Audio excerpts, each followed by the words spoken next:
listener production.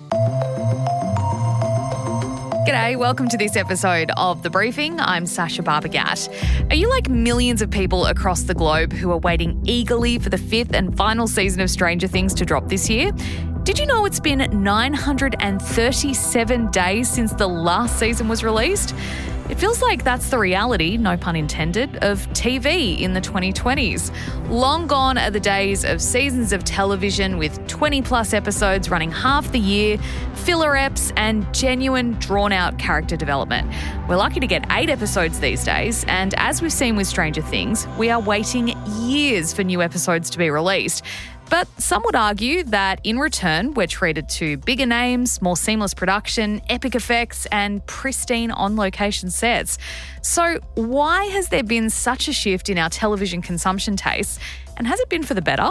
Award-winning screenwriter and creator Michael Lucas is joining me now to discuss it. He is behind some of the biggest Aussie TV shows, including The Newsreader and 5 Bedrooms.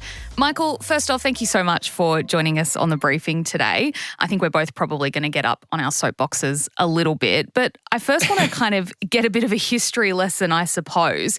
You know, we're talking about how hard, I guess, it is for TV shows to be made these days. Tell us about the glory days of 20-plus episode seasons. Like, when was that, and when did we see things start to change? Well, I mean, that 20-plus episode seasons, I grew up with those. So they've really come into vogue.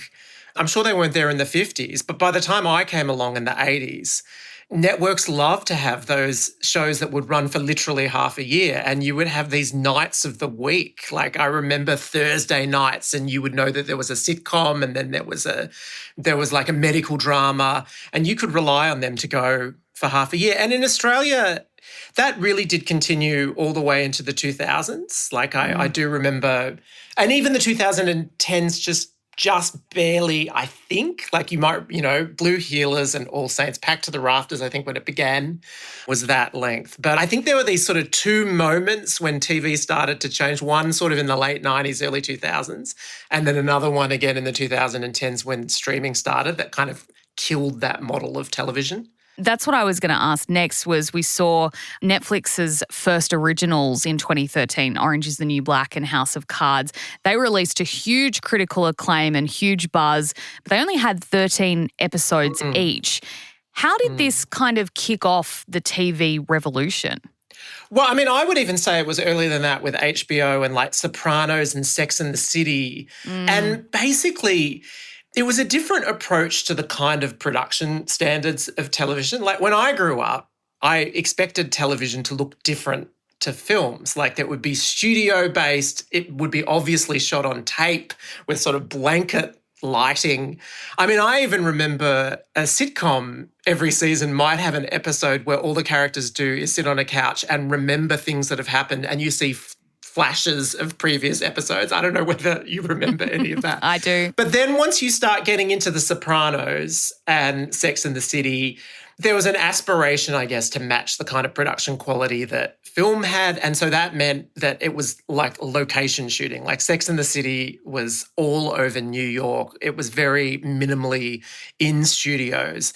And all of a sudden, I think there was, pressure to achieve that level, and audience tastes just change. Now, when you go back and you look at, like, for example, the original Australian Prisoner is a great show, but you can really see that is a set, and you can almost see the walls practically shaking. And I think once that movement started, it changed tastes, and it's much more expensive and time consuming to make that kind of television. If you're working in a set and the audience is happy for that, and you can just go to the same studio every day, then you can just go back week after week after week and, keep episodes going for 20 episodes at a time. So I think, it was basically a change in audience taste led, by HBO. And then in Australia, we started to get Love My Way. I think the British were doing it probably all along at the same time, and then really flowering at the start of the streaming revolution when all of those streamers were just spending so much money to get people to watch these shows. Yeah, so it sounds to me, like you said, it's an evolution in our taste. It's our fault, really, because we were exposed to this better way of doing things, or at least the blurring of lines with movies, like you said, where they look so realistic and they're filmed on location a lot of the time. And so we were given access to that on a TV screen, and that kind of evolved the way that we engaged with TV shows. What about big names, which is what we see a lot now with streaming services and the TV shows they're putting on? How has that changed over time? Yeah, I've really felt that change. So I've been working in TV since about 2010. And I remember back then, you knew if you had a movie that you needed to attach a star because it needed to attract people to go to the theatre and buy a ticket. But television wasn't quite like that. Even I started on Offspring, and even though Asha Keddy definitely had a profile, she was in Love My Way, but you wouldn't say at all she was a household name. But Channel 10 could launch it because they would advertise it all over the network and they would put it on after MasterChef, and then every ad break in MasterChef, you would see another ad for it. And so even though she wasn't a household name, they could trust that they would make her one and make sure the show became part of people's schedules. But then with streaming, it's a bit of a different calibration, because that whole platform of, well, we'll just advertise it all during MasterChef or whatever, pair it with a successful show and hope the audience, that's shattered. And there's a ton of streamers, and basically, the word that always came up was noisy. You need a noisy show, a show that is going to get press and get headlines. And that could be from the concept or aspects of, the story. But the biggest way that you can get noise is you have a star. And when you've got 8 streaming services and a bazillion shows, people are attracted to famous people. They want to go see their favorite stars, and the stars started doing television. And then that in itself, the thing about stars are firstly, they're expensive. And then secondly, in traditional TV, you could sign an actor for seriously 7 seasons, because if you got them early in their career or when they weren't as high profile, in one moment they would sign for this deal that would guarantee they'd see the life of a show. But a star's not going to do that. And what that means is that every season will finish and then it's a new negotiation, which can be time consuming and expensive and lead to a delay. So with all of this said then, filming on location, big stars, the higher expectation from audience that it's going to look seamless and be seamless, how is that impacting budgets for networks or for the streaming platforms or for producers when they're trying to put on these shows that they want to be successful? Yeah, we're just driving them up massively on every level, because, to make something look great and sound great, you need people and you need time. And even in terms of what standard do you want with your lighting? The more specific director of photography is going to get with their lighting, the more people you need, the more time you need. And so schedules blow out. I mean, in television, you talk about the number of pages of script per day. And I remember on Offspring, which at the time was seen as having a really generous schedule, but we would only panic if it was over 12 pages a day. And then we would think, oh, we've got to make this day shorter. But now, honestly, alarm bells start ringing if it's over 6 pages a day. Wow. Because you just know how time consuming it is to achieve that kind of a look. What about the writer's strike of 2023 and COVID? Now, the writer's strike mainly impacted American TV shows, but we know how big the impact of COVID was in Australia. You yourself went through it with 2 of your shows. Tell us, is it fair to just blame that, or really it's kind of what we've already talked about where it's, big budgets, big names and bigger expectations? Well, I mean, I think COVID affected things in the way that it affected all industries, in that it was this really inflationary time. Obviously, there was, you had to spend even more on your shows because all of a sudden we needed COVID offices and we needed all of this mitigation and everything like that. All of that was expensive. But it was, in my experience, it was just like the rest of society in that everyone's rates went up, the cost of everything went up, the quotes that we were getting on equipment. And I remember vividly, I'm not on the front line of the financials myself, but I absolutely remember coming back for season 2 of the Newsreader and suddenly realising that everything was going to be about 15% more expensive than it was on season 1. And that was just inflation. And in terms of the writer's strike, definitely that had a huge effect on American content. I mean, the strange thing about being an Australian, a lot of the things they were resisting are the industry practice here. Like they were resisting smaller writers' rooms and everything like that, which has always been the way that we have operated here. So we didn't really experience in Australia that same impact. But in America, it certainly gave all the streamers and the studios a way to just like reset their relationship with development and the deals that they had with writers. And I mean, the other factor in there, I think, in the same period of time was there was a streaming contraction. For the first time ever, Netflix lost subscribers and everyone realized, oh, hang on a second, like this isn't going to grow forever. There's a ceiling. And so all those streamers started to sort of slash the amount of shows they were putting in production. I want to speak specifically about Australia now. There's data from Screen Australia that the spend on Aussie TV and on-demand shows is up. We've seen it go from $477 million in 2019 to $761 million in 2023. But the hours produced of content is down. The average Aussie drama is around 7 episodes these days. Why are we seeing, that relationship happen? And also, where is this increased money coming from? Or is that just the demand for better shows? Oh, well, I mean, I think the increased money is largely coming from the streamers. I mean, it's certainly not coming from free-to-air. You will probably note there aren't nearly as many broadcast dramas as there used to be. You're lucky if you get sort of one a year.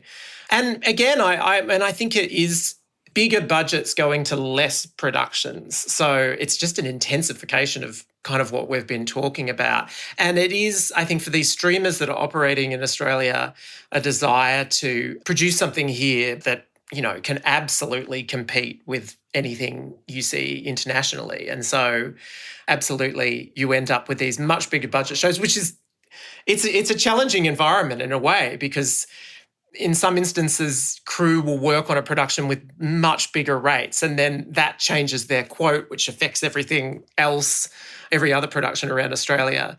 But largely, I think it just is an intensification of those expectations. And the less hours, I think, there's no quotas. There used to be quotas on Australian free-to-air. The streamers don't operate for that. The government has been saying they'll impose a certain level that they have to hit and that hasn't happened. So I sort of understand from the streamer's perspective, I guess they would rather spend more on less and try and get something that really travels and cuts through. But it means overall there's just less shows, less Australian drama and comedy. I'm going to get on my soapbox for a minute because we talked before we hit record about my favourite Australian TV show, which is Packed to the Rafters, 20 plus episode seasons, amazing things like character development and like fun side quests that taught you more about the characters and the people you were watching and you felt like you knew them. I hate being all soppy and weird, but like you felt this connection with the characters because you had so long to get to know them. Is the way we do TV now kind of at a detriment to those sort of things? Or do you think it doesn't matter and we are still getting what we need because the idea of, it's all killer, no filler now means that every moment has significance and that is still giving us that opportunity to bond with characters and understand them better? In an ideal world, I think you would have both kinds of shows. Like you would have your long runners. I mean, the other amazing thing from an industry perspective about a show like Packed to the Rafters or 22 episode shows is there's so many opportunities for new writers to come through because no one writer can write a 22 episode season unless unless it's Aaron Sorkin and he's on a lot of cocaine, which did happen. But other than that, you need a full team and you need people to be, and then people will, move on and it's just great for that. Whereas this culture of 6 episode is just much harder for newer writers to come through. But one of the most hilarious things in streaming over the past few years has been, of course, that like the number one show in the world has become Suits, which is an old show. But the reason it is because people want that bulk of episodes. They want to, as you said, they want to like live with the characters and it becomes like their comfort food and they want to return and just exist in it. And it's hard to achieve that, when you have a 6 episode season. So the streamers are obviously aware of that. I mean, they can see that all their biggest shows are old shows that had tons of episodes. I think the challenge for them is it's just a big commitment and how do they convince, as I said, the stars to come to that sort of a time commitment. But I mean, they've just got to be bold about it and commit to there's a value in having greater quantity and let's try it. And thus far, you don't see much of that. Having said that, you definitely see a swing back to people wanting to see things that return. Well, before we go, I did want to ask you if you think we'll ever see the return of big, long seasons ever again, whether it be in Australian TV or overseas productions, or are those glory days behind us now? I wouldn't rule out, as I said, I could imagine people having a crack at that. I would also say, the Taylor Sheridan sort of universe of shows, they're not that length with Yellowstone. And so he does Yellowstone and he also does Lioness and Landman.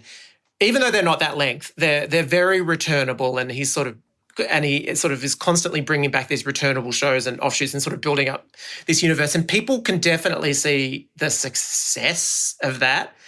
To be honest, I'd be really surprised if 22 episodes came back, but I could easily imagine your 13 maybe making a bit of a comeback. And I could easily see, for the longest time, it was like this land grab of we need new subscribers on streaming, and so they just wanted new shows. But now we're at a point where it's like, oh, we need to hold people. And the way to hold people is to have things that come back. You won't get rid of your subscription if you've got another season of a show you love.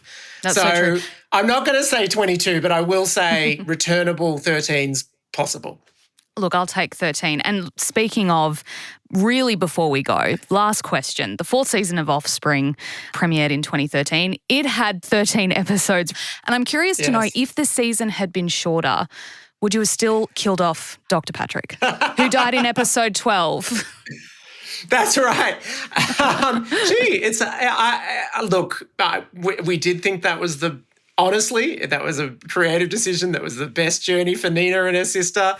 So I think we probably would have found some way to journey through that. But I mean, we'll never know, will we? Well, it is fascinating. It is fascinating. I would say it was not born out of desperation or anything like that. We'll take your word for it. I think people are still mad at you for that. Michael Lucas, thank you so much for joining us.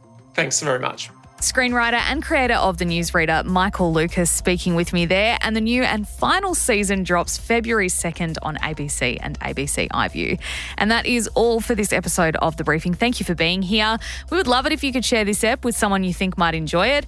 And if you want to keep up with our other content, we are on Instagram at The Briefing Podcast. We're also on TikTok and YouTube. Search Listener Newsroom. And we will be back in your feed tomorrow morning with the headlines at 6 a.m. I'm Sacha Barbour Gatt. See you then.